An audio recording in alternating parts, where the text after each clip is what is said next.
ফার্স্টে দেখে নাও, এটা হচ্ছে আমার চুল। এখানে চলে এসেছি আমি হেয়ার কাট করাতে। এত বড় চুলটা কি হবে শুধু দেখতে থাকো। এখানে করে দিচ্ছিল এটা শ্যাম্পু, আহা কি আরামই না লাগছিল, কাশ আমাকে বাড়িতেও কি এরকম শ্যাম্পু করে দিত, আবার টাওয়াল দিয়ে মুছিয়েও দিল। এরপর হয়ে গেলাম আমি কেলবেশ আন্ধেরা কায়ম রহে।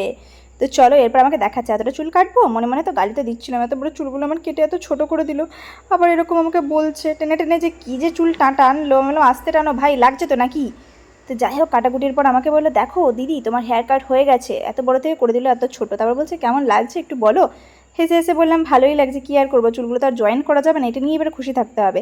এরপরে ছিল স্পায়ের পালা। এবারে স্পা করতে গিয়ে একজন ডান দিকে টানছে একজন বাঁ দিকে টানছে, টানাটানি করার পর আমাকে এরকম বুড়ির মতো বানিয়ে দিল সাদা চুলবালি। তারপরে ফাইনাল একটা ভালো পোর্শন ছিল, সেটা হচ্ছে এইরকম আমাকে মাসাজ দিচ্ছিল, এটা খুব আরামদায়ক ছিল। এরপর হয়ে গেলাম আমি অ্যাস্ট্রোনট, বেশ আমার মনে হচ্ছিলো এবার আমি চাঁদে যাবো। তো চাঁদে যাওয়ার মুহূর্ত হচ্ছে এটা আমার চুলফুল কেটে এই হালত হয়েছে, এইরকম ছোটো হয়ে গেলো, তারপর আবার টাকাও দিতে হলো। উফ কেমন লাগছে একটু বলো তো কমেন্ট করে।